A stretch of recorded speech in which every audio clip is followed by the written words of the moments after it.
France Maghreb 2. Bonjour et bienvenue dans l'émission Parler Bien-être et Réussite. Bonjour Medjahed, comment tu vas? Bonjour, ça va très bien. Décidément, tous les dimanches, on n'arrête pas en fait. C'est le soleil. Tous les dimanches, nous deux réunis, voilà, c'est comme ça. Chaque dimanche, à chaque fois, je demande un truc à Hinda. Ça c'est vrai, toujours. Toujours. Il me laisse même pas le temps de m'installer. Il me dit, Hinda, tu peux me faire ça, Hinda, tu peux me faire ça. Bon, allez. Pas de et soucis. Hinda, elle accepte toujours, elle a un grand cœur.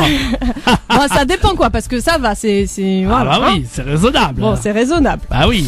Voilà. En tout cas, oui, vous êtes bien sur France Maghreb 2, donc, pour votre émission Parler Bien-être et Réussite. Donc, au sommaire, aujourd'hui, nous recevrons Bernadette Rago, qui est ingénieure physicienne, militante de la bio au sein de Nature et Progrès. Elle viendra nous parler des bienfaits des acides gras essentiels. Tu connais ça, Medjahed? Oui, tout à fait. Et des équilibres nutritionnels. Et de plein d'autres choses d'ailleurs. On va apprendre énormément avec Madame Bernadette Rago. Ensuite, nous aurons l'honneur donc d'avoir le docteur Yassine Abdel-Djebbar, médecin généraliste à l'hôpital d'Oran.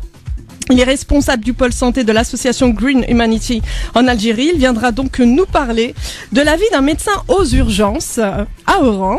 T'as déjà été là-bas, dans un hôpital à Oran? Et alors là, j'espère qu'on aura des témoignages d'auditeurs qui appelleront, parce que on aura besoin de vous, chers auditeurs, là, pour ce grand moment, et nous dire un peu comment ça se passe. Et alors, justement, ce médecin pourra nous dire plein de choses, il pourra répondre et rassurer peut-être les auditeurs. Exactement. Ouais. Il pourra justement aussi, il faut savoir que là, il y a le buzz actuellement sur des manifestations de médecins résidents en Algérie qui réclament énormément de revendications.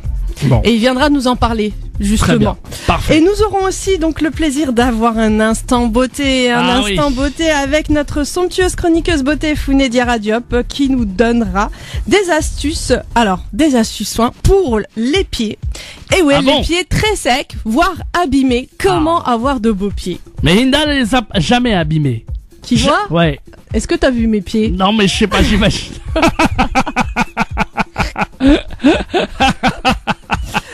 Tu sais, hein, commence à s'user mes pieds, hein, à force de me porter. Il faut pas porter des talons, alors. Ouais, non, je suis pas souvent en talons. Ah bon, d'accord. Bon, aujourd'hui, exceptionnellement. Ouais. Mais sinon, non, je suis surtout en bottes. Eh ben voilà. Mais pas trop talons. Bon, voilà, on saura tout sur la vie d'Hinda. Voilà. Non, on saura pas tout, mais bon, c'est pas grave. Presque. En tout cas, c'est l'émission de nos auditeurs. Ils n'hésitent pas, hein, s'ils veulent poser des questions à nos intervenants. Un seul et unique numéro de téléphone, je sais, Medjahed, tu aimes le dire, vas-y. 01 40 33 9000 0892 23 99 50. Vous pourrez nous appeler, témoigner tout à l'heure. Oui, justement, pour poser des questions, hein, parce que ça c'est très important avec Bernadette Rago sur la partie des acides gras essentiels. Oui, voilà. On en a vraiment besoin et elle vient nous en parler et de savoir justement les bienfaits de ces acides gras, parce qu'on n'est pas tout le temps au courant de tout ça. Hein. Tiens, parfait. Voilà. À tout de suite, alors on marque la pause et puis on revient juste après. Ne bougez pas. France Maghreb 2. France Maghreb 2. Vous êtes sur France Maghreb 2 dans l'émission Parler Bien-être et Réussite. Et tout de suite, place à notre invitée Bernadette Rago, ingénieure physicienne militante de la bio au sein de Nature et Progrès. Bernadette Rago, bonjour et merci d'être là avec nous dans l'émission Parler Bien-être et Réussite sur France Maghreb 2. Bonjour Hinda. Bonjour à vous. Merci de m'accueillir. Merci à vous en tout cas, parce qu'on va apprendre énormément avec vous, ça j'en suis sûre. Alors Bernadette Rago, vous avez mené des travaux de recherche sur les équilibres nutritionnels, notamment sur l'équilibre en acides gras essentiels. Ces travaux vous ont conduit donc à créer une gamme de produits pour aider les consommateurs à réaliser cet équilibre dans leur alimentation. Alors pouvez-vous nous parler brièvement de vos recherches et après on ira plus en profondeur au niveau de l'équilibre en acides gras essentiels? Oui, alors l'équilibre nutritionnel est très important déjà. Et parmi les équilibres nutritionnels, un des peut-être des plus importants, c'est l'équilibre en acides gras essentiels. Les acides gras essentiels, il y en a 2 qui sont essentiels parce qu'on ne sait pas les fabriquer nous-mêmes. Il faut absolument qu'ils soient dans notre alimentation. C'est le fameux oméga 3 et oméga 6. Mais pour pouvoir les assimiler, il y a tout un environnement qui est nécessaire. Et en gros, pour être simple, on va dire que il y a des bonnes graisses et des mauvaises graisses. D'accord. Et même, on pourrait différencier les très mauvaises graisses, les mauvaises graisses, les bonnes graisses et les très bonnes graisses. Vous voyez, il y a 4 catégories. D'accord. En sachant que, en gros, quand on fait pas du tout attention, on a de très mauvaises graisses dans son alimentation. D'accord. Quand on fait un peu attention, on en a des mauvaises majoritairement. Et quand on fait bien attention, on a les bonnes graisses. Et quand on fait très attention, on a les très bonnes graisses. Mais c'est dire que c'est pas simple d'avoir les très bonnes graisses dans son alimentation. Si on les connaît pas vraiment. Alors, en gros, pour être un peu rapide et simple, il y a quatre catégories d'acides gras. Il y a les acides gras saturés, les acides gras monoinsaturés et les acides gras polyinsaturés. Alors ça devient un peu compliqué pour qui ne connaît pas, mais en fait, c'est pas si compliqué que ça. Les acides gras, c'est tout ce qui donne des graisses solides, c'est-à-dire le beurre, les margarines et tout ça. Les acides gras monoinsaturés, en gros, c'est l'oméga 9, c'est l'acide gras de l'huile d'olive. D'accord. C'est pour ça que l'acide. Et puis, les acides polyinsaturés, c'est les oméga 6 et les oméga 3. D'accord. Hein, en gros, comme ça. Puis, il existe une autre catégorie d'acides gras, qui sont les acides gras supersaturés, enfin, qu'on pourrait appeler supersaturés, qui sont des acides gras trans. Et alors, ceux-là, ils sont très, très mauvais. Et ceux-là, ce sont des acides gras qui se créent dans les processus industriels, bien souvent dans les processus industriels. C'est-à-dire que quand vous mangez des plats qui ont été fabriqués industriellement, il arrive que si les machines ne sont pas bien réglées, ou même si, pour toutes sortes de raisons, il arrive très souvent qu'il y ait quelques acides gras trans, quelques traces d'acides gras trans dans les plats industriels. Alors, en gros, voilà. Bon, pour essayer de faire un bon équilibre en acides gras dans son alimentation, il faut pas plus de 25% d'acides gras saturés, c'est-à-dire des graisses solides. D'accord. 60% d'acides gras monoinsaturés, c'est-à-dire 60% d'huile d'olive, en gros. Ouais. Et puis 15% d'oméga 6 et d'oméga 3, c'est-à-dire les acides gras polyinsaturés.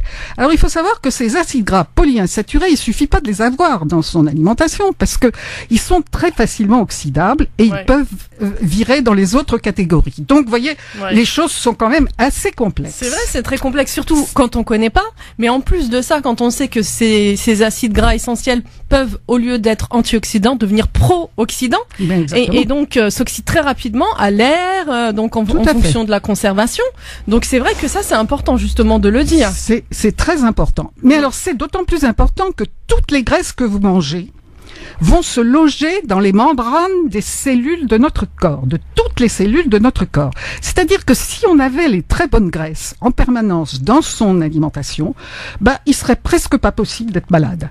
D'accord. Hein, enfin, je dis ça parce que c'est théorique. Bien sûr. Mais on pourrait dire que on aurait des cellules bien protégées. C'est ça. C'est-à-dire des cellules qui seraient bien nourries, parce que comme les cellules se nourrissent par l'intermédiaire de leur membrane, si la membrane ne s'ouvre pas et se ferme pas comme il faut, eh bien, la nourriture ne parvient pas à la cellule. La même chose, elle ne peut pas éliminer ses déchets, parce que la cellule est une petite usine qui produit des déchets, une petite usine énergétique qui produit des déchets. Donc, il faut qu'elle puisse éliminer ces déchets. Et troisièmement, il faut surtout que cette membrane puisse sécréter des micro-hormones qui sont une sécrétion qu'elles font à partir des graisses qui sont dans sa composition, des micro-hormones qu'on appelle les écosanoïdes et qui règlent absolument tous les échanges entre cellules. C'est-à-dire que toute la machine, tout ce qui fait que votre organisme marche bien, c'est tout ce qui fait que c'est la sécrétion de ces écosanoïdes. Et si vous n'avez pas le bon équilibre entre les deux acides gras essentiels, oméga 6 et oméga 3, eh bien, vous n'avez pas la sécrétion de ces micro-hormones en bon équilibre et vous avez plein de choses qui se passent mal au niveau de la circulation de l'information dans votre organisme. Des échanges intracellulaires. Alors, c'est vous dire que à quel point les graisses sont importantes. Et on le voit, depuis que j'ai créé mes produits alors ça on en parlera plus tard, mais qui permettent de régler son alimentation. On sait pas, plus facilement, eh bien, on voit que des tas de gens ont des résultats tout à fait inattendu.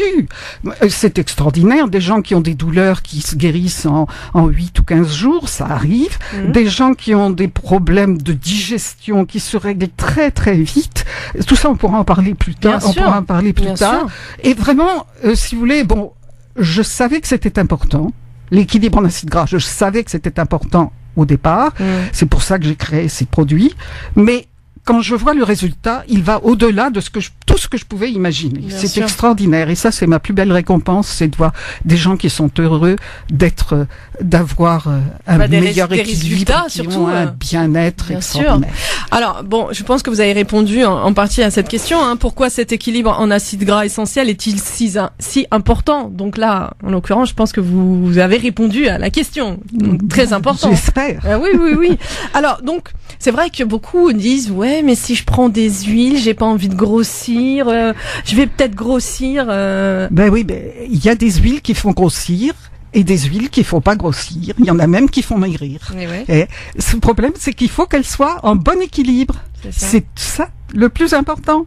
Alors bon, en gros, on pourrait dire que les oméga 6 font grossir et que les oméga 3 font maigrir. Mais c'est un peu réducteur. C'est pas tout à fait comme ça que ça se passe. C'est l'équilibre surtout. C'est l'équilibre qui est très important. Toutes les notions d'équilibre. C'est un problème d'équilibre. C'est ça. Ouais, bien sûr. C'est tout à fait fondamental. Mais ouais, parce que je sais qu'on mange beaucoup plus d'oméga 6 que d'oméga 3. Donc... Mais oui, parce que c'est plus facile, ça coûte moins cher aussi. C'est ça. Ouais, ça coûte moins cher, c'est vrai. C'est vrai. Ça coûte moins cher et puis c'est moins fragile que les oméga 3. Le problème, c'est que les oméga 3 s'abîment très facilement. Alors souvent, on n'en a pas parce qu'ils sont abîmés avant qu'ils pénètrent dans notre organisme. Bien sûr.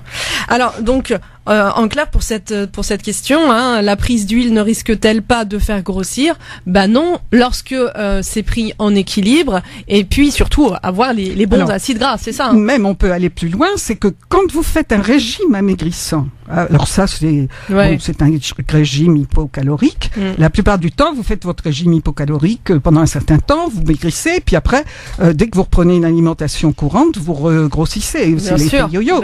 Mais si vous prenez en même temps que votre régime hypocalorique un bon équilibre en acides gras, vous ne regrossissez pas ensuite. Vous arrêtez l'effet yo-yo. Alors ça a été vérifié dans de nombreuses expériences.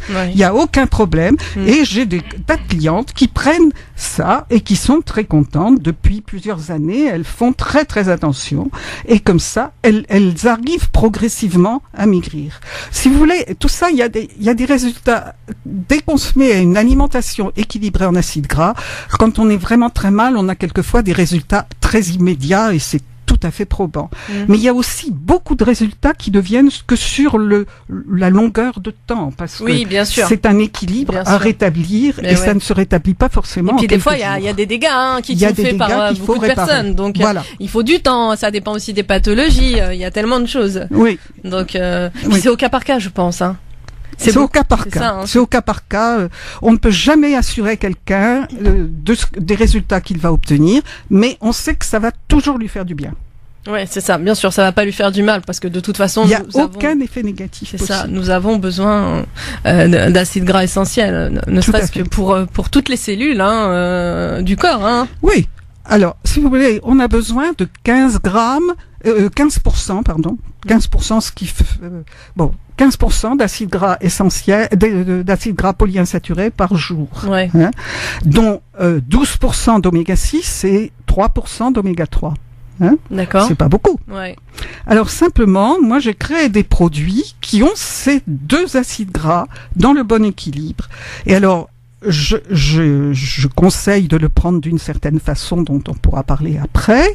Et puis le reste, eh bien, on fait attention. On prend le moins possible d'acides gras saturés, c'est facile. Pas d'acides gras solides, pas de graisse solide. Oui, tout ce qui est beurre. Le moins possible d'acides gras solides. On peut prendre un peu de beurre parce que c'est quand même bien, petit peu. Mais très peu, quoi. Enfin, pas des grosses quantités de beurre. Voilà.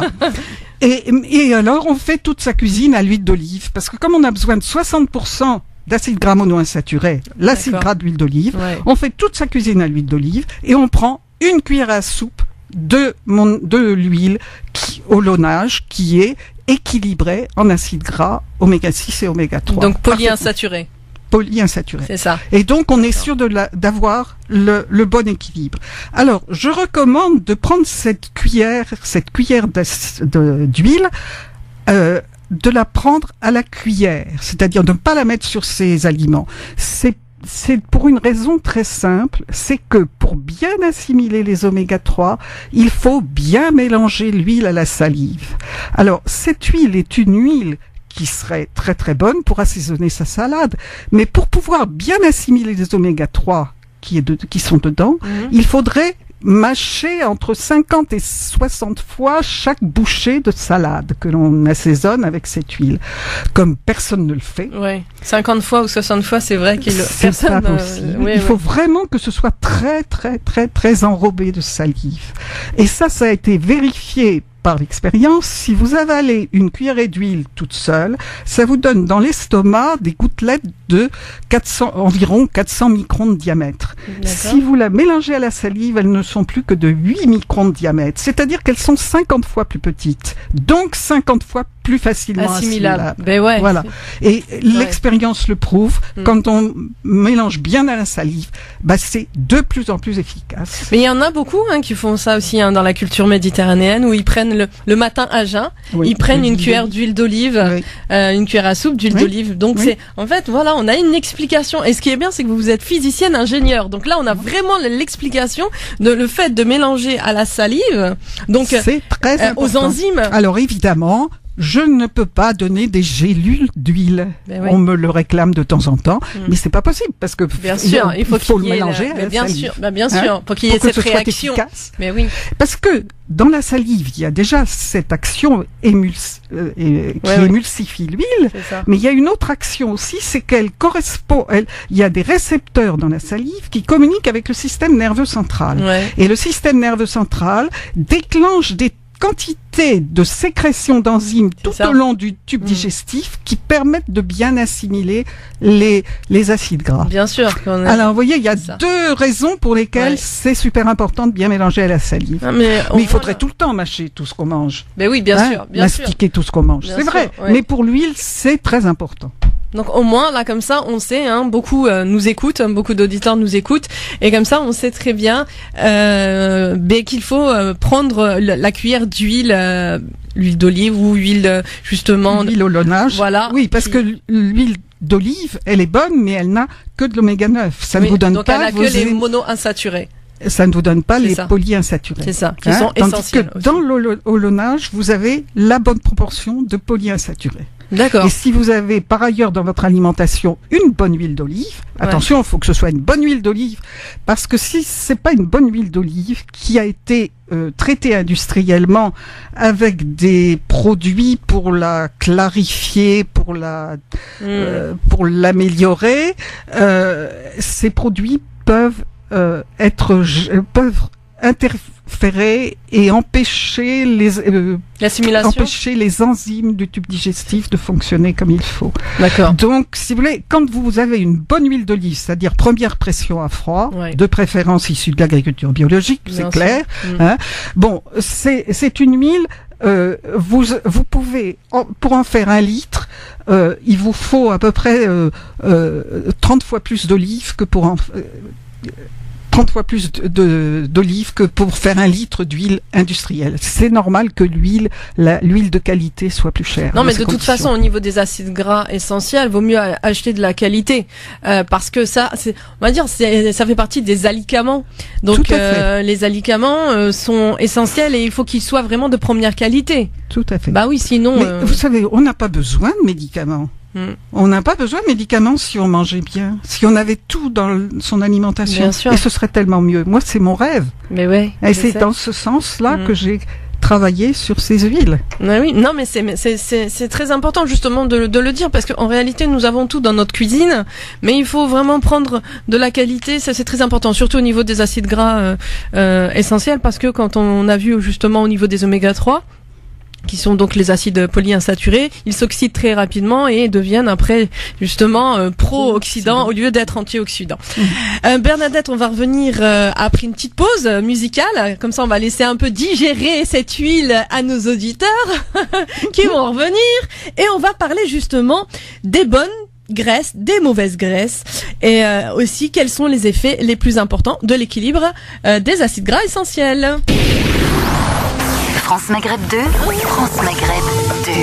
Sur 99.4 FM, sur 99.4 FM à Metz et toute sa région. Vous êtes sur France Maghreb 2 dans l'émission Parler bien-être et réussite. Nous sommes donc avec notre invitée Bernadette Rago, ingénieure physicienne, militante de la bio au sein de Nature et Progrès. Et donc, elle vient nous parler des acides gras essentiels. Oui, Medjahed. Alors, si tu me permets en fait, Hinda. Je te permets, ça dépend. On a un auditeur qui nous écoute avec toute une bande de personnes là qui sont à Château-Thierry. Il y a Brandon, Islam et Hassan et Wari, leur dédicace un petit message de la part de ces gens de Château-Thierry. Merci d'être avec nous et on vous kiffe les amis de Château-Thierry, Brandon, Islam et Hassan. C'est de la part de Houari. Voilà, le message est passé. Voilà, la petite dédicace elle est passée. Petite dédicace et puis s'il y a des auditeurs aussi qui veulent poser des questions à notre invité évidemment par rapport aux huiles. Si vous avez par exemple besoin de savoir si vous pouvez utiliser telle ou telle huile et nous parler par exemple, je sais pas, des problèmes de digestion, de choses comme ça, peut-être que on pourra vous répondre. En tout cas, vous appelez dès maintenant le 0892 23 99 50 ou le 01 40 33 9000. 01 40 33 90 00. Bernadette Rago, notre invitée, pourra vous donner des tuyaux, on va dire, hein, parce que déjà on a cette indication de pourquoi il est préférable de prendre à jeun ou en dehors du repas l'huile, donc une cuillère à soupe d'huile au lonage, justement parce que mélanger à la salive va permettre justement une production d'enzymes qui va avoir une meilleure assimilation et donc sera mieux distribuée au niveau cellulaire et donc au niveau des organes. Et voilà, si vous avez des pathologies, si vous voulez en savoir un petit peu plus, si vous voulez que, attention, dans la mesure où Bernadette pourra vous répondre par rapport à ce qu'elle a mis en place. Donc n'hésitez pas, 01 40 33 9000, 0892 23 99 50. Et j'ai déjà une question d'une auditrice qui prend donc de l'huile de nigel tous les jours. Est-ce que c'est suffisant? Parce que c'est vrai que l'huile de nigel a beaucoup de vertus anti-inflammatoires, antioxydantes aussi. Mais est-ce que c'est suffisant? Parce que on parlait tout à l'heure d'équilibre au niveau des acides gras essentiels. Donc on sait que donc l'huile de nigel, ce sont des oméga 6. Oui. L'huile de nigel est une très très bonne huile, mais elle a des antioxydants d'excellente qualité. Elle n'est à nulle autre pareille et c'est inimitable. C'est très utile, notamment pour tout ce qui touche à l'intestin. Ouais, c'est ça. Ouais. C'est très très important. Or, comme 85 à 90% des problèmes qu'on rencontre, des problèmes de santé qu'on rencontre, ont leur source dans l'intestin. Ouais. Donc, on a beaucoup de résultats avec de l'huile de nigel. Mais pour bien assimiler l'huile de nigel, pour bien assimiler toutes les propriétés de l'huile de nigel, il faut qu'il y ait un équilibre avec des oméga 3. Et c'est justement dans Hallonage A, nous avons une huile qui a de l'huile de nigel, mais qui a beaucoup d'autres huiles et qui a un parfait équilibre oméga 6, oméga 3 et un bon équilibre avec l'ensemble, un bon équilibre aussi d'antioxydants avec d'autres huiles comme l'huile de cartame, l'huile de pépin de courge qui sont des huiles qui ont des antioxydants très utiles également pour tout ce qui est du tube digestif et et l'huile Hallonage A a une action sur l'intestin extraordinaire et en 3 jours souvent on a des résultats, notamment pour tous les gens qui sont intolérants au gluten, qui ont des problèmes d'allergie, malheureusement, d'eczéma qui sont une forme d'allergie, d'asthme qui sont une forme d'allergie. Hallonage A fait vraiment souvent beaucoup d'effets et bien évidemment, on ne peut jamais le prédire complètement, mais souvent, ça a une efficacité extrêmement rapide. Oui, comme ce que vous dites donc au niveau de l'estomac, des intestins. Donc tous les intestins sont le deuxième cerveau. Donc ça, on n'arrête pas de le dire. Et donc c'est important justement de chouchouter les intestins. Tout à fait. Alors les intestins, en fait, il y a beaucoup de propriétés. D'abord, ils risquent d'être poreux, d'être perméables. Bon, c'est-à-dire que s'ils sont perméables, c'est que vous assimilez des nutriments qui ne sont pas filtrés par la membrane intestinale, et à ce moment-là, ça va directement dans votre sang, et c'est ça qui ça devient pathogène. Ça devient pathogène, bien sûr. Bon, ça c'est la première chose. Ensuite, vous avez dans l'intestin ce qu'on appelait auparavant la flore intestinale, et qui décrivait bien ce que c'est que la flore intestinale, et qu'on appelle maintenant le microbiote. C'est un terme un peu plus savant, mais je trouve que c'est moins parlant. Enfin, bon, la flore intestinale, c'est un équilibre de bactéries. Ça représente quand même 2 kilos de poids. C'est énorme, hein? C'est énorme, ces bactéries. Et pour avoir un bon équilibre bactérien, eh bien, on s'aperçoit que les gens qui ont un bon équilibre bactérien, c'est-à-dire suffisamment de bactéries bénéfiques par rapport aux bactéries pathogènes, eh bien, pour avoir cet équilibre positif au niveau bactérien, eh bien, elles ont en même temps l'équilibre en acides gras essentiels. C'est-à-dire que quand on a l'équilibre en acides gras essentiels, on a un bon équilibre bactérien. C'est-à-dire qu'on a un microbiote qui fonctionne bien. Et alors maintenant qu'on s'intéresse à cette question, les recherches se développent énormément en ce moment à ce sujet.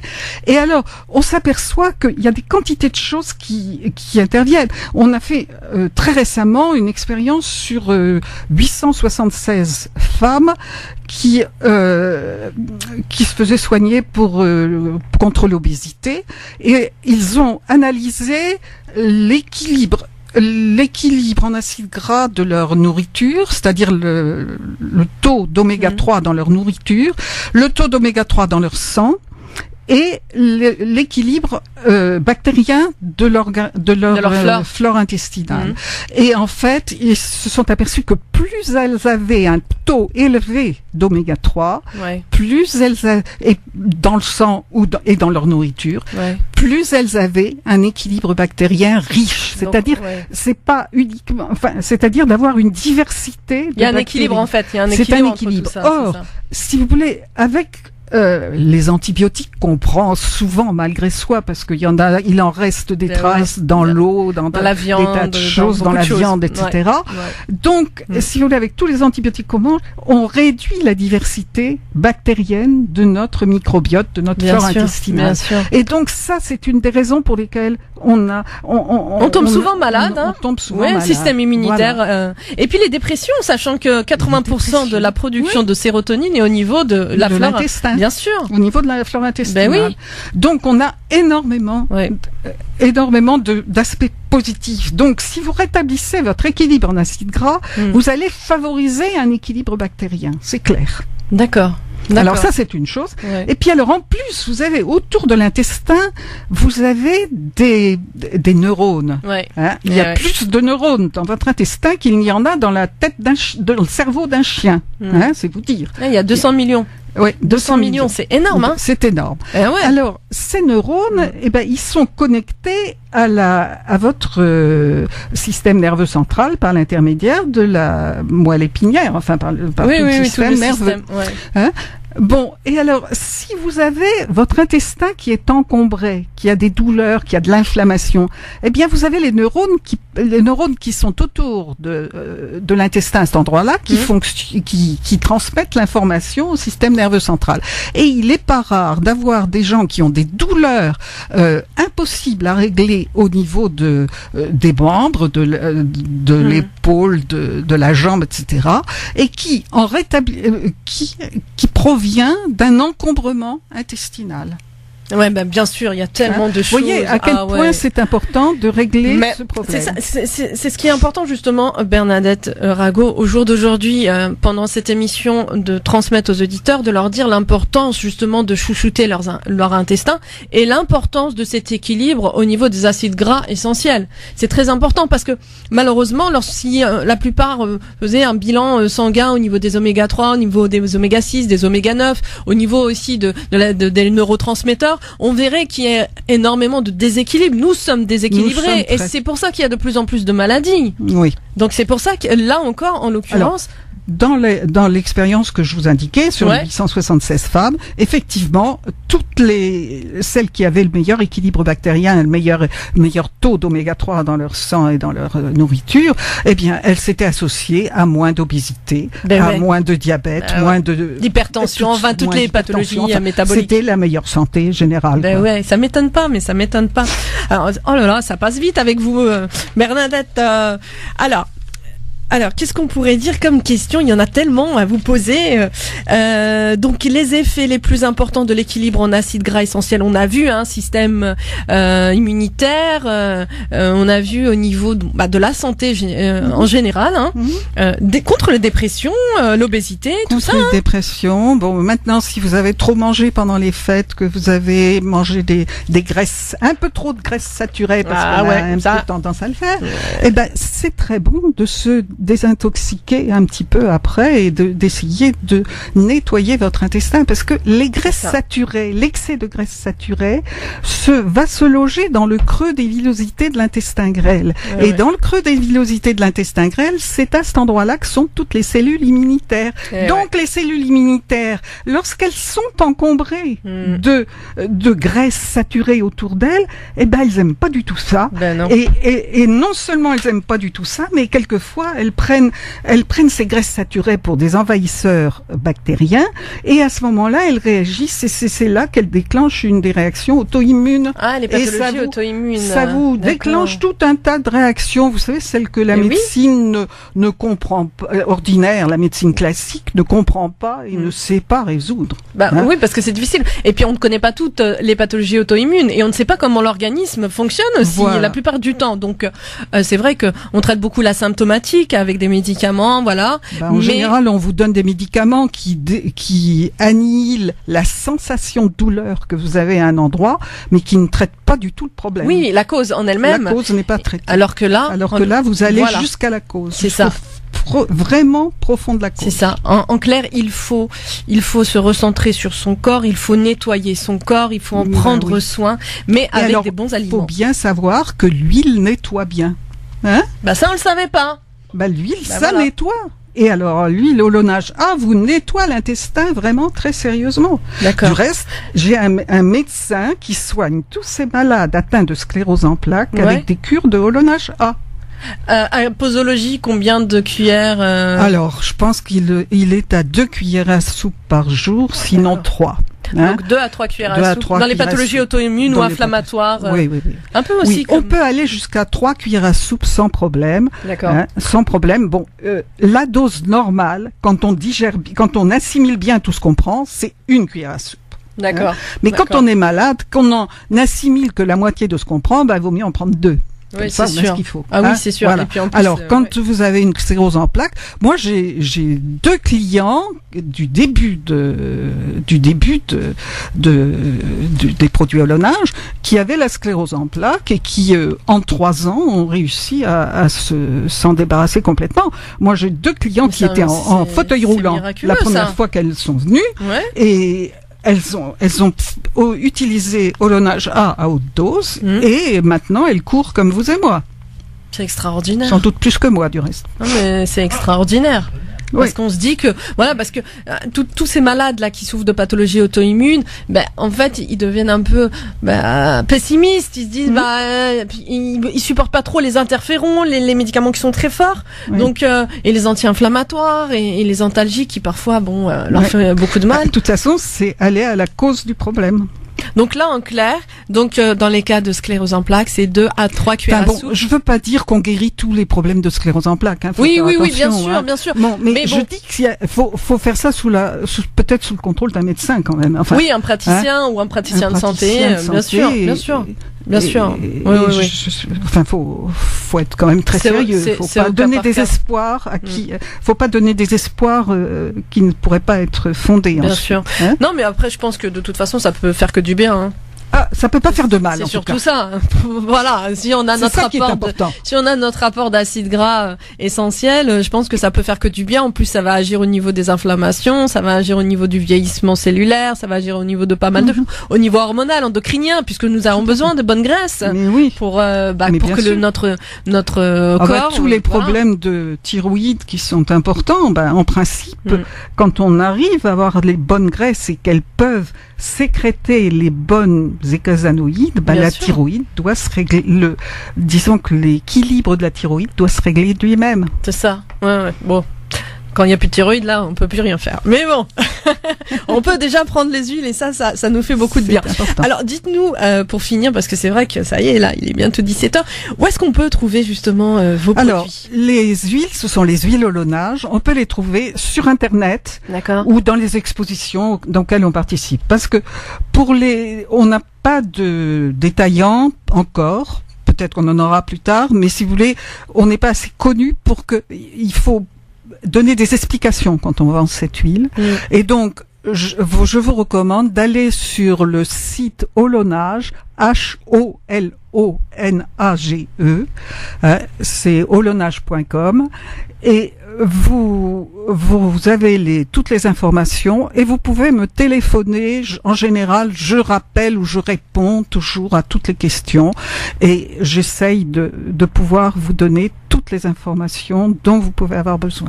Et pour ceux en fait qui veulent connaître plus justement notre invité, vous avez écrit beaucoup de livres aussi, hein. Oui, alors il y a que celui-là maintenant c'est le dernier, celui qui est sur le sujet qui nous préoccupe aujourd'hui. Ouais. Donc Bernadette En forme et sans douleur. C'est ça, Bernadette Rago, En forme et sans douleur, l'équilibre en acides gras essentiels peut changer votre vie. Voilà. Et ça, c'est important. En tout cas, merci beaucoup, Bernadette, parce que je pense que le but de cette émission, c'est vraiment de transmettre aux gens, de donner des clés aux gens, et puis de se dire que en fait, nous avons tout en nous, et il est important justement de se reconnecter avec notre corps et de lui donner surtout les bonnes graisses. On a toutes les possibilités de se guérir soi-même. C'est ça. Mais malheureusement, l'être humain, il choisit toujours l'autre côté. Mais souvent, on se réfugie en se livrant à un médecin qui, par définition, connaît tout pour vous soigner. Il connaît pas forcément tout. Non, parce qu'en fait... parce que ça dépend tellement de votre mode de vie. C'est ça, ce que j'allais dire. L'environnement, les pensées, tout. Bien sûr. Et puis c'est pas en un quart d'heure qu'il peut savoir tout, le pauvre homme. Non. Donc à chacun d'être son propre médecin. Quand je dis son propre médecin, c'est d'abord d'apprendre à se connaître. Après, il faut aller voir un médecin pour faire un diagnostic, parce que il y a que le médecin qui peut faire le diagnostic. Mais il est important justement d'apprendre à se connaître tous les jours en apprenant justement, en lisant des livres comme le vôtre là. Donc En forme et sans douleur, l'équilibre en acides gras essentiels peut changer votre vie. Il y a tellement de livres qui sont intéressants. Oui. Alors on le trouve sur le site Olonage. D'accord. Ce livre. Voilà, avec les huiles aussi. On va tester tout ça. On va tester. Ça me tente bien là, l'Olonage. Pourquoi pas avec la Nigel. On va essayer. Merci en tout cas. Oui, mais il y en a d'autres aussi. Il y en a qui sont pour les douleurs. Mais j'ai vu. Et puis d'autres qui sont antioxydantes. Mais j'ai vu. Il y a l'accompagnement minceur, le pack vivre mieux, la beauté de la peau et des cheveux, vieillir en forme, la souplesse des articulations, au niveau justement de la cholestérol est normal, le zen aussi, calme et sommeil, le confort de la digestion et la mémoire. Oh là là, la mémoire, il y en a besoin. En tout cas, super. Merci beaucoup Bernadette. Donc c'était Bernadette Rago. Je vous donne encore le nom du livre En forme et sans douleur, l'équilibre en acides gras essentiels peut changer votre vie. Et pour connaître donc les produits des acides gras essentiels de Bernadette, c'est Olonage, HOLONAGE. Merci beaucoup. France Maghreb 2, France Maghreb 2. Sur 94 FM. À Clermont-Ferrand et toute sa région. Vous êtes sur France Maghreb 2 dans l'émission Parler bien-être et réussite. Bernadette, elle va rester avec nous. Alors j'ai dit restez. Oui. Restez Bernadette, nous accueillons Founé. Bonjour Founé. Bonjour Inda. Bonjour, ça va Founé? Comment tu vas? Très bien, et vous? Ben ça va Bah, bien. ma foi, ça va. J'espère que t'as bien écouté les conseils de Bernadette, justement sur les acides gras essentiels, qui sont essentiels, bien sûr. Très très important, effectivement. Bon. Ah, voilà. Alors aujourd'hui, on va parler des pieds. Ah, allez, c'est parti, musique. Les pieds secs, très secs, les pieds ouais. abîmés. Alors, Voilà. qu'est-ce qu'on fait pour ça? Eh oui, plus les années passent et plus les pieds sont secs. En sachant déjà que les pieds sont pauvres en glandes sébacées. Ah. Avec l'âge, en fait, ils produisent de moins en moins de sébum. Donc c'est pour ça qu'on a plus on avance dans l'âge et plus nos pieds sont secs. Alors en plus, il y a le froid, le manque de soins, le port de chaussures ouvertes pour les femmes ou de chaussures à talons. Donc ça amplifie la sécheresse des pieds et ça crée des pieds, des talons fendillés, sans parler d'aspect inesthétique. Bah ouais, j'imagine. Voilà. Quand on n'a pas Je de beaux m'inquiète pas pieds. pour tes pieds, une dame et Mediev, je m'inquiète un peu. Ah ouais, ça va, ça va. Ça va, on s'inquiète pas trop pour mes Ouais, pieds. Hein. je m'en... C'est vrai que je m'en occupe jamais, ça c'est clair. Tu t'occupes voilà. jamais de tes Quand on pieds? s'en occupe Jamais. Oh mon Dieu, j'imagine l'état des pieds. Ouais, ils sont... Ah, il y a une petite odeur là. Non, ça non, par contre non, ça y a pas. Mais par contre, c'est vrai qu'ils sont pas, c'est pas super non plus, hein. Non. On veut pas savoir. Il faut en prendre soin donc. Bah Voilà. moi, moi j'ai pas le temps. C'est vrai qu'on alors, s'en attends, occupe il y a jamais. une manière express d'en prendre soin toutes les semaines, Ah. c'est d'utiliser par exemple une râpe manuelle Ah ouais, mais ça ou fait une râpe mal. électrique. Non, ça fait pas mal du tout. Il faut l'utiliser sur les talons. Après, c'est quand on a des callosités, Ouais. c'est pas du tout douloureux. Donc on peut l'utiliser sur pieds secs.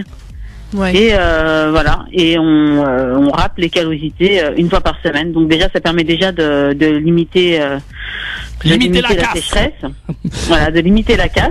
Et après, juste après, on applique une crème bien hydratante ou idéalement un beurre de karité.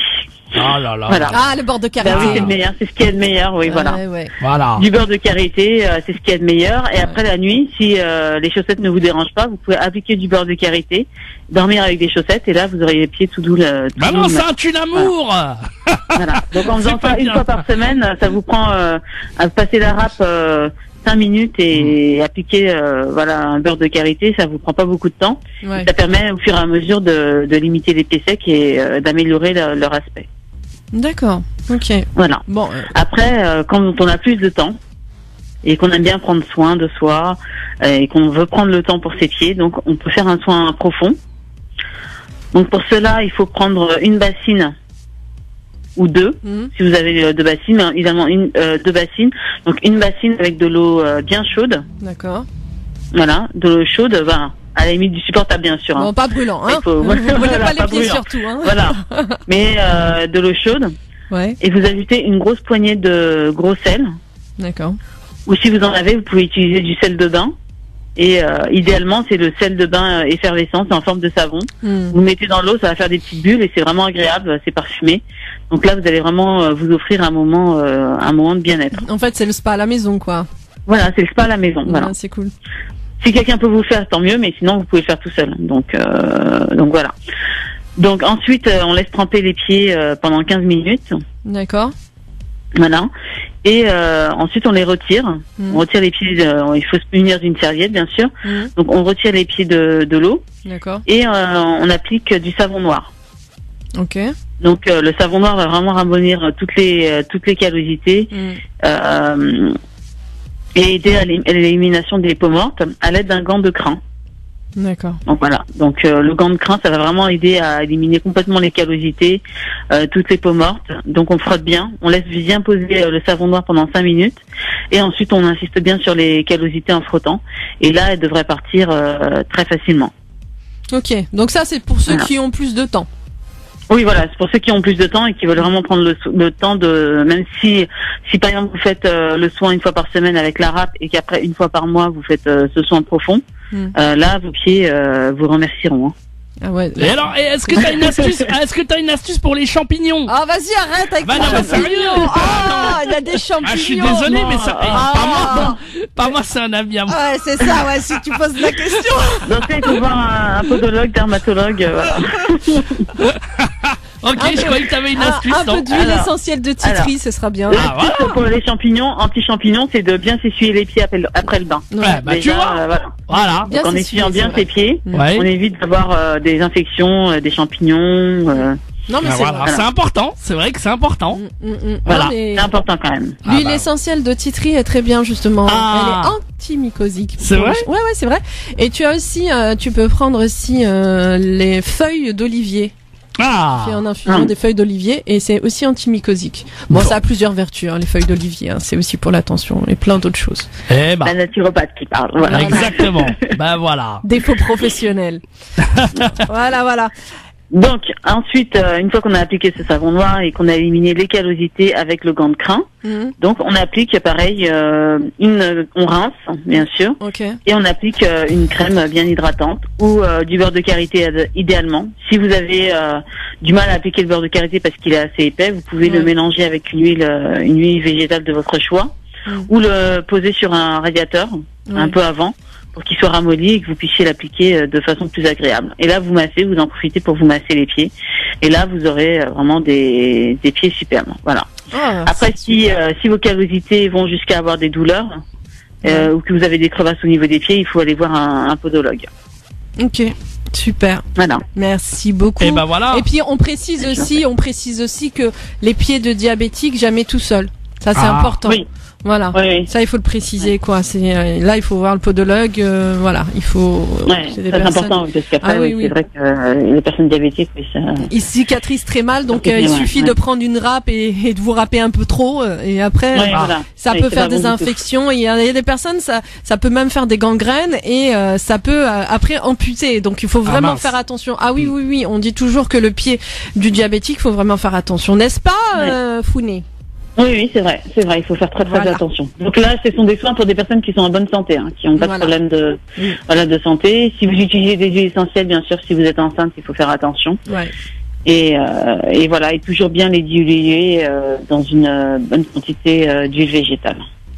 Très bien, Founé. Alors toi qui es spécialiste du maquillage, de la coiffure de cérémonie, conseillère en images, donc pour le relooking et tout, comment on peut faire pour te joindre?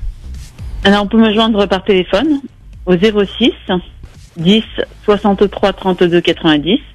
06 10 63 32 90. On peut me joindre également sur mon site internet www.glamfashionbeauty.com et sur ma page fan donc du même nom facebook.com/glamfashionbeauty. Super, merci beaucoup. Merci Founé. On t'embrasse très un plaisir. Gros bisous. Avec toi, c'est toujours un plaisir de toute façon. À bientôt Founé, à la semaine prochaine. Aussi, allez, gros bisous. Bisous. Et nous on se retrouve après on va mettre la pub là. Pour, je pense, qu'est-ce que on va mettre une musique et on revient dans un instant après. Et nous, on va accueillir après, donc, notre deuxième invité, le docteur Yassine Abdel-Jabbar, qui est médecin généraliste à l'hôpital d'Oran. Donc, il travaille au service des urgences et il viendra donc nous parler de la vie d'un médecin aux urgences. France Maghreb 2, France Maghreb 2. Sur 94 FM. À Clermont-Ferrand et toute sa région. France Maghreb 2, France Maghreb 2. Vous êtes sur France Maghreb 2 dans l'émission Parler bien-être et réussite et tout de suite place à notre deuxième invité, le docteur Yassine Abdel-Jabbar qui est médecin généraliste. Docteur Yassine Abdel-Jabbar, bonjour et merci d'être là avec nous dans l'émission Parler bien-être et réussite. Bonjour, merci de m'avoir invité dans votre émission. Merci à vous en tout cas. Oui, un grand merci spécialement pour vous, Madame Hinda. Je remercie aussi tout le staff animateur. Voilà. Medjahed. Merci beaucoup. Merci beaucoup à vous et ça fait vraiment plaisir. Et Bernadette, elle est aussi là avec nous, Oui. Bernadette Rago, elle est là, donc. Bonjour, Madame. Bonjour, docteur. Alors, docteur Yassine Abdel-Jabbar, vous êtes médecin généraliste dans un hôpital à Oran. Vous êtes responsable du pôle santé de l'association Green Humanity France-Algérie. Vous êtes président aussi du forum de santé à Oran, ancien délégué principal de votre faculté de médecine et vous êtes aussi un très grand militant des droits de l'homme et un activiste de plusieurs associations nationales et internationales. D'ailleurs, c'est pour ça que vous êtes ici invité aujourd'hui parce que vous êtes toujours présent, vous êtes altruiste, vous êtes beaucoup dans la compassion et vous aidez énormément les gens. Vous êtes quelqu'un qui fait énormément du bien, non? Je vous dis ça parce que je vous suis. Et vous aidez beaucoup les enfants malades aussi et beaucoup de malades. Et vous êtes très attentionné justement comme médecin. Donc, vous pouvez nous dire brièvement qu'est-ce qui vous a poussé à devenir médecin? Bon, ce qui m'a poussé à être un médecin, c'est mon acharnement pour réaliser mon rêve d'enfance. Quand j'étais petit, je visitais souvent les hôpitaux. Donc, les masses des malades souffrants a éveillé en moi le sens moral et humain. Et c'est devenu un but à réaliser. Et je me suis acharné pour réaliser afin d'être utile à ma société et les personnes les plus souffrantes de mon pays. Voilà. Donc en fait, le fait d'avoir vu très jeune donc des malades dans les hôpitaux vous a motivé à vous occuper des malades, c'est ça? Absolument, oui, absolument. Donc vous, le monde des urgences, c'est vrai qu'il a toujours fasciné et surtout inspiré les films à la télévision. On voit beaucoup les urgences dans certaines séries.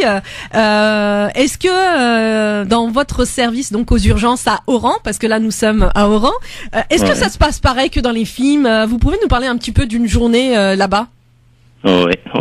Bon, comme vous savez, le service d'urgence est un service très dynamique qui reçoit tout type de souffrance, de la plus banale vers la plus grave, comme les AVC, comme les accidents de la voie publique.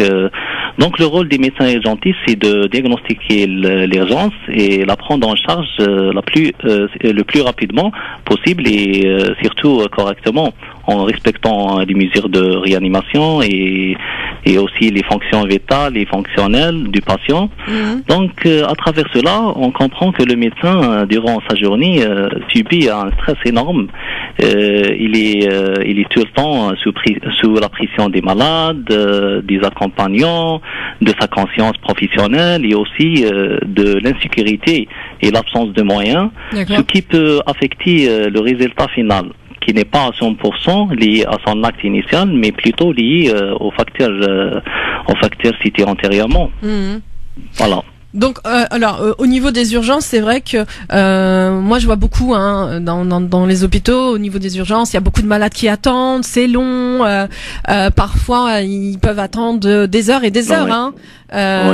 Donc dans votre service aux urgences à Oran, je pense que c'est un peu pareil, non? Oui, c'est un peu pareil. On reçoit beaucoup de malades par jour, les consultations, les urgences, donc ça passe comme tous les hôpitaux. Ouais. Et c'est vrai que en effet, c'est le service des urgences, c'est le centre d'admission de tous les malades, étant aussi le service chargé d'orientation des malades vers les différents services. Donc c'est le service qui reçoit le plus de malades et qui fatigue le plus le staff médical en charge. Donc on peut dire que le service des urgences est un des plus durs services, un fourre-tout. Il y a un peu de tout, quoi. C'est ça, hein. Donc, il y a tellement, et c'est le médecin qui va juger du cas de chaque patient, de savoir quelle est l'urgence la plus importante ou pas. C'est ça? Exactement, voilà. Et comment ça se passe, la relation entre le médecin et les malades? Parce qu'il y a des malades qui attendent pendant des heures. Bon, après, c'est un peu partout, même en France. De toute façon, quand on visite les services des urgences, on voit qu'on attend pendant des heures et des heures. Donc dans votre service à Oran, comment vous faites justement pour gérer des malades qui s'impatientent et puis c'est surtout les familles quand ils voient un membre de la famille qui souffre, comment vous faites justement pour gérer diplomatiquement avec les familles des malades qui s'impatientent parce que ils n'en peuvent plus on va dire que le membre de la famille attend des heures et des heures. Ouais. Sincèrement, on essaye par tous les moyens c'est-à-dire de les comprendre parce que ils sont malades et tout, donc on essaye d'être à la hauteur, de l'écouter et aussi c'est-à-dire de faire comprendre comment le médecin gère l'urgence. C'est-à-dire c'est le médecin, c'est le seul qui peut, c'est-à-dire qui peut juger l'urgence. Est-ce qu'elle est modérée, est-ce qu'elle est moyenne, est-ce qu'elle est sévère. Donc voilà, tout simplement. Donc des fois on rentre dans un conflit entre les accompagnants, mais on essaye gérer la situation. Ouais, de toujours gérer diplomatiquement avec les familles. D'accord. Ouais. Alors, vous pouvez nous dire quelles histoires vous ont le plus marqué dans votre travail aux urgences? Bon, chaque jour une histoire me marque, mais je suis beaucoup plus touché par mon échec de ne pas pouvoir sauver un être humain, de perdre mes malades parce que je manque de moyens pour le prendre en charge adéquatement, ou le fait de perdre des malades à cause de leur état socio-économique, allant des malades les plus pauvres qui ne peuvent supporter les frais et donc négligent leur santé, jusqu'aux malades ignorants qui ne savent la gravité de la situation. Donc ils se présentent chez nous très tardivement et on les perd alors qu'on pouvait très bien les traiter et s'ils se présentaient un peu plus tôt. Ouais, je comprends. Voilà. Mais donc là, c'est aussi en l'occurrence les moyens financiers. Hein. Il y a beaucoup de malades qui n'ont pas cette capacité de pouvoir faire des examens supplémentaires les examens complémentaires et tout, comme les RM, comme le scanner. Bien sûr. Qui sont quand même qui sont pas pris en charge, je pense pas. Donc c'est assez coûteux et c'est vrai que beaucoup se négligent par faute de moyens. Et c'est vrai que pour vous en tant que médecin, ça doit être difficile de voir des malades mourir et tout ça pour un but financier quoi. Donc c'est vrai que c'est pas facile. Et donc comment vous faites quand vous êtes confronté justement à la mort de patients, comment vous faites pour l'annoncer aux familles, parce que c'est difficile aussi, hein, c'est pas quelque chose de simple. Bon, j'annonce la perte d'un malade de la façon la plus balèze possible. Faut toujours avoir recours à son côté humain et montrer le plein de compassion.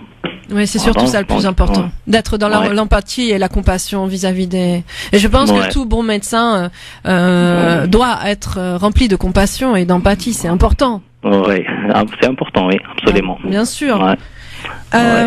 Alors, j'ai vu donc en ce moment en Algérie, il y a énormément donc de manifestations. Hein, les médecins résidents ont fait le buzz sur les réseaux sociaux. Et donc, pourquoi ces manifestations? Vous pouvez nous parler un peu de ces manifestations et des revendications des médecins résidents? Qu'est-ce qu'ils veulent exactement?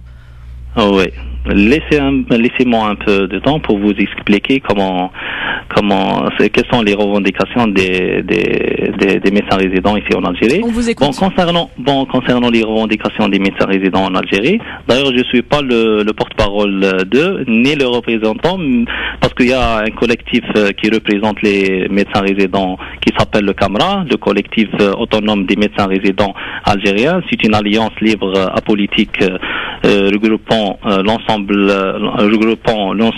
des résidents algériens, qu'ils soient médecins, pharmaciens ou chirurgiens dentistes. C'est un collectif très actif. Je profite de l'occasion pour les saluer chaleureusement. Je suis très solidaire avec eux et leurs revendications, et ça m'empêche pas de vous expliquer leurs revendications légitimes et acceptables. Donc la liste des revendications est très longue, mais parlons des points les plus importants. La première des revendications, c'est l'obligation du service civil.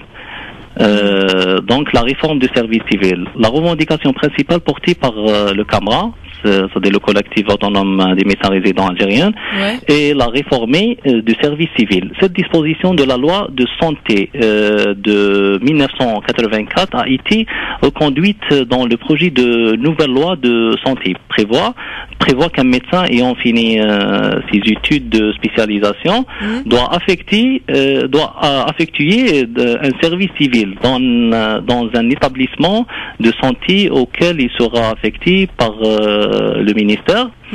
Donc la durée du service civil varie en fonction de la géographie, c'est-à-dire la zone géographique plutôt, à laquelle il est affecté le médecin. Donc elle est entre 4 ans dans les grandes villes du nord comme Oran, Alger, Constantine et tout, et elle est entre 2 ans à 4 ans dans les régions des hauts plateaux et du sud.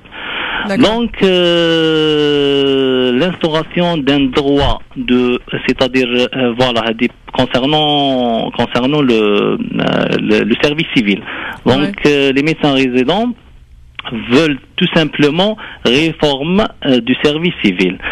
Et aussi l'instauration d'un droit au regroupement familial dans le cadre du service civil est vivement réclamé par mes chers confrères. Actuellement, de nombreux couples de jeunes médecins fraîchement diplômés sont affectés chacun à des hôpitaux situés à des centaines de kilomètres de distance l'un de l'autre, ce qui complique encore plus la vie aux nouveaux spécialistes.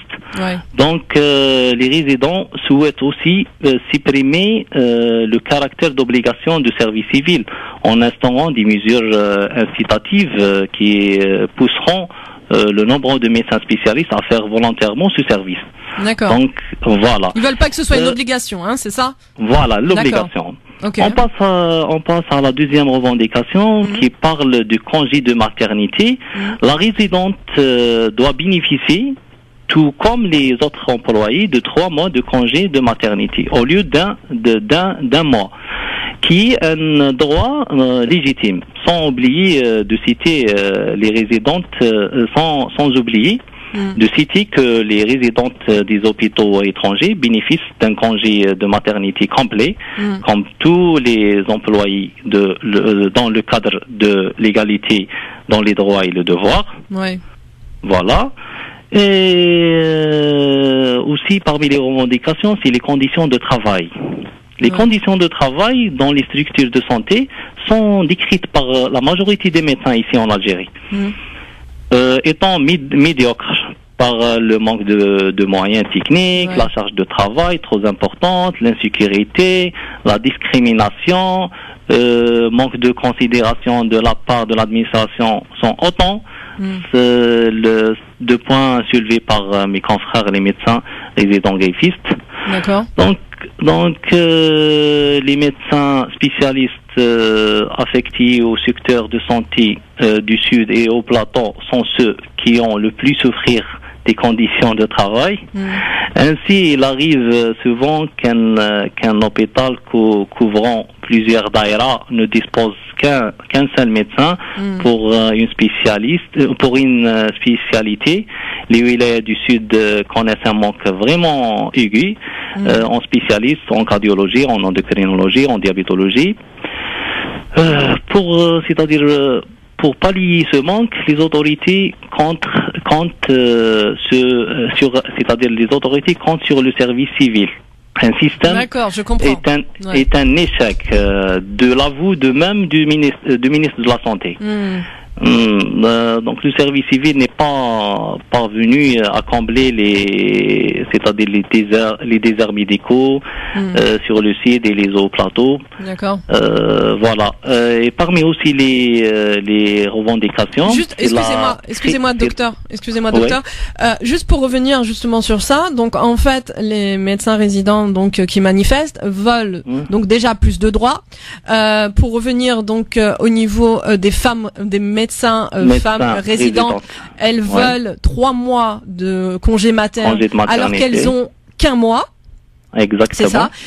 Autre chose aussi, donc manque de moyens, c'est ça, de moyens financiers au niveau de matériel aussi, c'est ce qu'ils réclament beaucoup plus de matériel, et aussi au niveau effectif, au niveau justement du personnel, plus de personnel, c'est ça, d'accord. Absolument.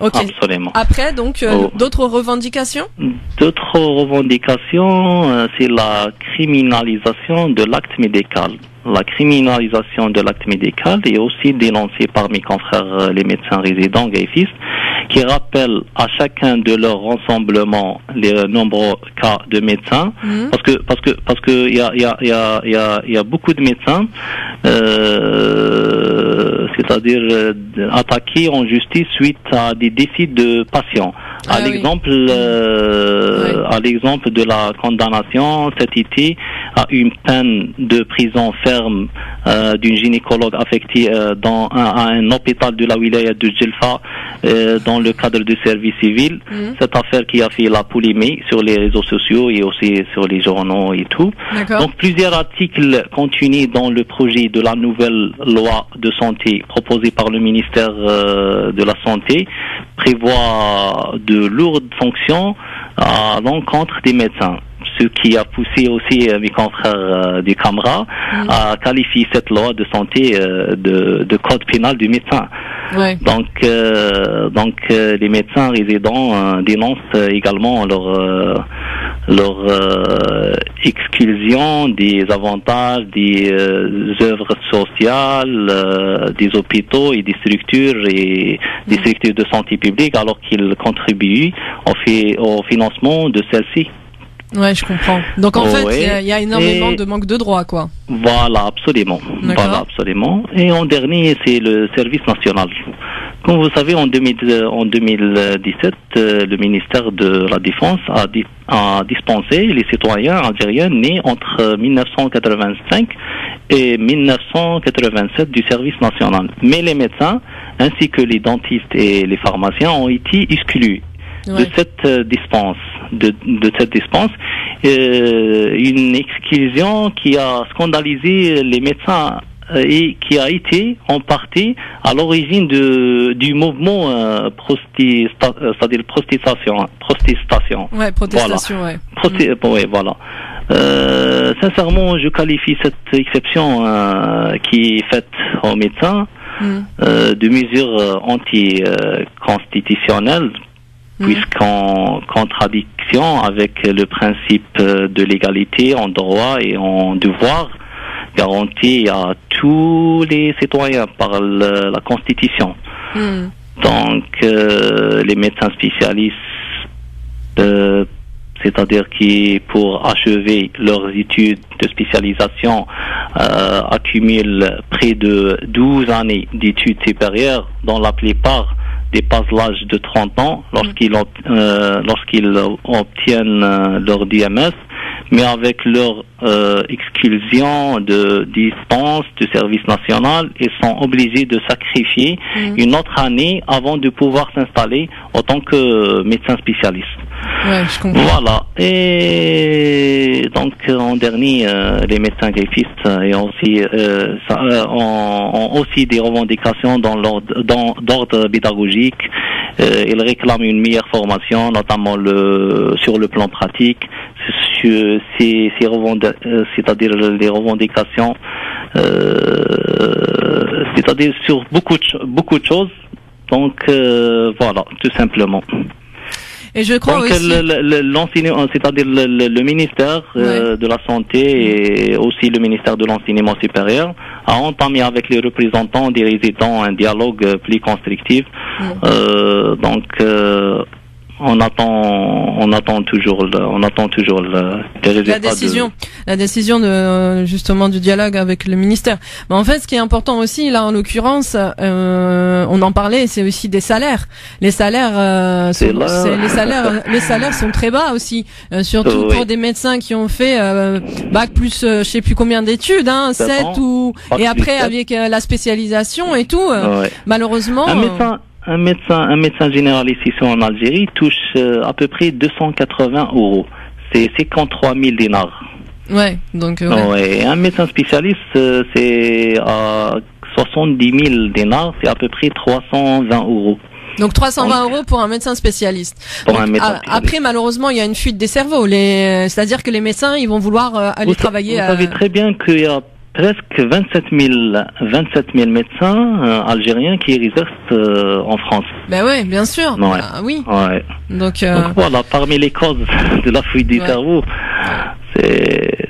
En fait, il faudrait que le gouvernement algérien puisse trouver une solution pour garder justement et favoriser plus de droits pour les médecins et surtout qu'il y ait des droits équivalents entre tous les citoyens. Ça, c'est important. Je pense que c'est quelque chose, bien sûr. Et puis, je pense que c'est légitime puisque vous faites énormément, de travail pour les citoyens, enfin, pour les malades. Donc, vous avez aussi, docteur, Yacine Abdel-Jabbar, restez avec nous. On va faire une petite pause, d'accord? Okay. Ne quittez pas surtout, hein. Restez à Oran. Restez bien à Oran, mais restez avec nous. Je suis avec vous. À tout de suite. France Maghreb 2, France Maghreb 2. Vous êtes sur France Maghreb 2 dans l'émission Parler, bien-être et réussite. Nous sommes donc toujours avec notre invité, le docteur Yacine Abdel-Jabbar, j'arrive plus à le dire, Abdel-Jabbar, médecin généraliste, donc à Oran, dans un hôpital à Oran. Excusez-moi, hein, j'ai écorché votre nom, hein, ce n'est pas de ma faute. Abdel-Jabbar Yacine. Ah voilà, vous avec l'accent, c'est mieux, ça passe mieux. Bon, moi c'est pas grave, j'ai un accent normand, donc voilà, c'est comme ça. Nul n'est parfait, hein. Alors donc, je crois que vous nous avez parlé donc des revendications des médecins résidents en Algérie, qui demandent, c'est sûr, plus de droits, beaucoup plus de transparence, une valorisation aussi du salaire, ça c'est très important. Ouais, c'est très important. Et puis aussi plus de moyens pour du matériel, pour donc les malades, pour pouvoir mieux les accueillir, mieux les soigner. Et ça c'est très important. Alors, malgré tout ça, voilà, tout, parce que le service des urgences, c'est difficile, les hôpitaux, c'est difficile, les malades, le manque de moyens, tout ça, ça crée du stress, ça crée de la fatigue aussi, parce que vous êtes aussi peu nombreux, donc l'équipe médicale, elle est pas suffisante, donc là aussi, donc tout ça, mais j'ai l'impression que vous êtes toujours passionné par le métier de médecin. Pourquoi ? Oui, sincèrement, malgré toutes les difficultés qu'on rencontre dans notre métier, mais il reste le métier le plus noble. Et il n'y a pas plus réjouissant que de récupérer un patient qui frôle la mort, un bébé qui vient de voir la lumière du jour grâce à vous, et le sourire des enfants qui retrouvent leur santé. Ouais. Donc, sincèrement, il n'y a pas mieux que ça. Je me sens bien d'être médecin, aider les gens, donc ça me fait un grand plaisir. Oui, parce que vous êtes une personne altruiste, vous êtes beaucoup dans la compassion et vous le faites vraiment par amour des autres. Par amour, c'est surtout ça qui est plus important, puisque vous êtes aussi énormément dans plusieurs associations nationales et internationales. D'ailleurs, vous avez le bonjour de Madame Assia Ben Berkane, donc la présidente de l'association. Je salue Madame Assia, notre chère présidente de l'association Green Humanité. Je la salue chaleureusement. Ben oui, et elle vous salue, elle vous salue aussi. Elle salue aussi Walid Beliouz, c'est ça? Walid Beliouz, c'est un ami à moi, c'est aussi un médecin. Et toute l'équipe Je salue toute l'équipe Green Humanité France-Algérie, Nadir Hassan, Karim Gasmé, toute l'équipe. Et elle salue toute l'équipe, en Algérie. Voilà, comme ça, au moins c'est dit. Merci infiniment. Voilà. Donc, en tout cas, pour finir, parce que là, l'émission touche à sa fin. Pour finir, on vous souhaite vraiment de réussir, vraiment de réussir tous vos combats. Merci beaucoup, et je vous remercie infiniment pour l'invitation, et je vous souhaite aussi beaucoup de succès et de réussite, et voilà, tout simplement. Merci beaucoup, en tout cas, docteur Yacine Abdel-Jabbar. On vous souhaite vraiment de réussir dans toutes ces associations et surtout au niveau des malades. Merci beaucoup. À bientôt. Merci beaucoup. À bientôt. Merci. Bon revoir. Eh oui, Bernadette, qu'est-ce que vous pensez justement de ce médecin à Oran qui nous parle de ces services des urgences? C'est tout à fait différent, c'est sur un plan tout à fait différent qu'il opère, mais il y a une chose qui est très commune, c'est la satisfaction que l'on, la satisfaction que l'on a quand j'ai une personne qui est venue, qui marchait mal, qui avait mal, qui souffrait, et qui vient me redire un mois plus tard, mais c'est merveilleux, j'ai résolu, j'ai amélioré, je ne souffre plus. Ouais, c'est ça le plus important. Et ça, c'est quelque chose qui vraiment gratifie énormément, et je pense que c'est quelque chose de commun. Mais bien sûr, avec ce docteur, nous avons des plans d'intervention complètement différents. Moi, je travaille très en amont, sur le long terme. Bien sûr. Sur l'équilibre, tout ça, c'est pas du tout dans la même dynamique que celle de l'urgence, bien entendu.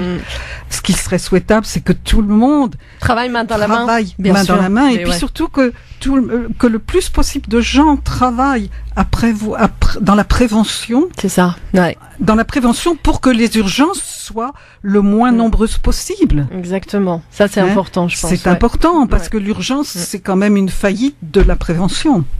Ouais, c'est sûr. C'est presque toujours. Et c'est pour ça. Dans les cas d'accident. Mais bien sûr, et c'est pour ça qu'en fait, je pense qu'il est important d'avoir des campagnes de prévention et de pouvoir sensibiliser les populations mondiales dans le monde, et que notre savoir-faire, on puisse le partager avec d'autres populations qui n'ont pas ce savoir-faire, et de pouvoir, puisque nous sommes une seule et unique famille, l'humanité, et de pouvoir vivre en harmonie les uns les autres, et de pouvoir justement apporter des savoir-faire aussi dans d'autres pays. Et surtout, non seulement leur apporter le savoir-faire, mais surtout aussi ne pas démolir les savoir-faire ancestraux qui existent dans certaines populations. Mais bien sûr. Et qu'on démolit sous prétexte de modernité. Ouais, non. Avec des produits qui ne sont pas toujours à la hauteur. Et puis parce qu'ils n'ont pas les enzymes digestives pour... Voilà. Ne serait-ce que les céréales d'avant ne sont pas les céréales d'aujourd'hui. C'est pas du tout la même chose. Bien entendu, les céréales d'avant, c'était des céréales qui nourrissaient, qui étaient bonnes. Ouais. Alors que maintenant, pour avoir des pains qui lèvent plus vite, qui soient moins chers à faire, on met un gluten beaucoup plus agressif dans les farines de blé, enfin dans les blés. Oui, bien sûr. On sélectionne des espèces de blé qui sont beaucoup plus, dont le gluten est beaucoup plus agressif. Et de ce fait, ça rend plus malade. Alors évidemment, ça coûte moins cher à faire du pain. Ouais, ça coûte moins cher, mais malheureusement. Mais on le paye par la suite. Bien sûr, puisqu'il est très mal digéré. Et très mal digéré, qu'est-ce qu'il va faire? On a une maladie, on a des Bien maladies. sûr. Et donc les pauvres gens qui ne savent pas tout cela, sont victimes de cet environnement. Alors c'est sûrement un travail de très longue haleine. Ouais. Très très longue haleine. Il y a encore beaucoup à faire. Il y a encore beaucoup. Bernadette, il y a encore énormément à faire. On va dire, mais bon, restons là et transmettons à notre niveau. Et c'est ça le plus important. En tout cas, moi, je vous remercie, Bernadette Rago. Je vous remercie vraiment. Donc, pour vous trouver, c'est le site Holonage, HOLONAGE. Il y a même donc un livre que je vous conseille. Merci de me l'avoir offert. Vraiment, ça me fait plaisir, parce que moi j'aime tout ça. Donc Bernadette Rago, en forme et sans douleur, l'équilibre en acides gras essentiels peut changer votre vie. Et oui, parfois on a tout à proximité et on va chercher ailleurs. Alors qu'en réalité, on a tout en nous et on a tout à côté. La nature est tellement bien faite, tellement riche. Il faut savoir l'utiliser. On a beaucoup de capacités d'auto-guérison, souvent on les démolit. Mais c'est ça le problème. Mais là, on va essayer de faire comprendre aux auditeurs qu'ils sont le champ de tous les possibles et que le système d'auto-guérison est en eux. Et il faut accepter justement d'aller vers cette auto-guérison et cette reconnexion avec soi. Ça, c'est très important parce que la plupart des gens s'oublient. Oui. Et ils ne sont pas dans ce côté de bienveillance personnelle. En fait, ils sont beaucoup... Il faut s'aimer soi-même. Voilà. Oh là, j'aime ça. Bernadette, elle a dit le mot de la fin, là. Il faut s'aimer soi-même. Comme ça, quand on s'aime, on peut donner aux autres et on peut s'aimer. Et surtout, aimer les autres. Ça, c'est important. Ça, il faut jamais s'oublier. On ne peut pas aimer les autres si on ne s'aime pas soi-même. Exactement. Ça, ce serait se mentir à soi-même après. Tout à fait. Voilà. Alors en tout cas, moi j'en profite pour remercier donc tous nos invités, Bernadette Rago, le docteur Yacine Abdel-Jabbar de l'hôpital d'Oran, notre chroniqueuse beauté Founé Diarra Diop. À chaque fois que je dis son nom et son prénom, Medjahed, je m'envole tellement. Je suis fan. Je l'aime beaucoup. Tout à fait. Ma petite Founé, pour moi c'est ma sœur. Sans t'oublier Medjahed, hein. Merci pas beaucoup. t'oublier toi aussi, hein. Merci beaucoup, ça fait plaisir. Sans oublier Medjahed à la technique, parce que Medjahed, il est toujours là pour me supporter tous les dimanches. C'est un réel plaisir en tout cas. Et puis toi aussi, ma chère Hinda, pour cette émission Parler, Bien-être et réussite évidemment. Hein. Et en fait, je crois que j'ai 2 minutes, même pas. Oui, bon, ça va. Ouais. Ce que je voulais dire, c'est que aujourd'hui, nous vivons des temps qui sont quand même assez difficiles. Hein. Tout ce que l'on voit, malheureusement, dans les médias, hein, quand on voit des jeunes qui se font tuer pour n'importe quoi, une bousculade, et que on voit des personnes qui filment et qui mettent sur les réseaux. Alors là aussi, en l'occurrence, on pourrait faire une émission dessus. Le numérique, c'est bien. Mais le numérique aussi déshumanise l'être humain. Il faut vraiment faire attention. Quand on ne va pas aider une personne qui se fait agresser et qu'on va le filmer et le mettre tout de suite dans les réseaux, c'est non-assistance à personne en danger. Et là, il faut vraiment se poser les bonnes questions.